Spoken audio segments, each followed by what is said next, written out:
રાજકોટ લોકસભાના ઉમેદવાર પરસોત્તમ રૂપાલા દ્વારા ક્ષત્રિય સમાજ પર કરવામાં આવેલ નિવેદનોનો મામલો એટલી હદ સુધી પહોંચ્યો કે હવે ક્ષત્રિય સમાજના લોકો દ્વારા ગામની પાદરે ભાજપના ઉમેદવારને પાછા ધકેલી દીધા છે। જી હા, ભાજપ દ્વારા પરસોત્તમ રૂપાલાની ટિકિટ કે ઉમેદવારી પત્ર પરત ન ખેંચવામાં આવતા ક્ષત્રિય સમાજ હવે ભાજપ વિરોધ કરી રહ્યો છે। વિરોધ અંતર્ગત વાત કરીએ તો બોરસદ તાલુકાનું દેહેમી ગામ કે આજે ક્ષત્રિય સમાજ દ્વારા ભાજપના કાર્યકર્તાઓ પ્રચાર માટે આવ્યા હતા, ત્યારે દહેમી ગામની બહારથી જ ભાજપના કાર્યકરોને રવાના કરી દેવામાં આવ્યા છે અને રૂપાલા હાય હાયના નારા લગાવવામાં આવ્યા છે, સૂત્રોચ્ચાર કરવામાં આવ્યા છે।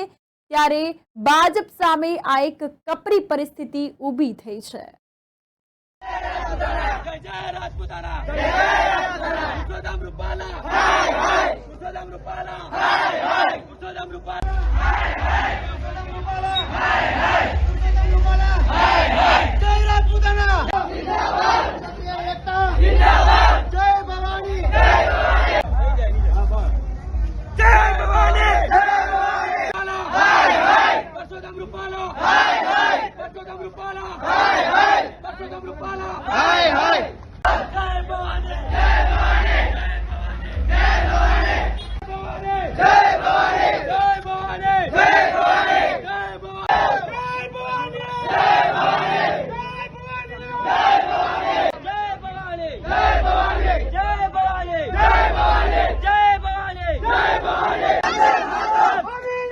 वंदे मातरम। जय जवान जय जवान जय जवान जय किसान जय जवान जय किसान।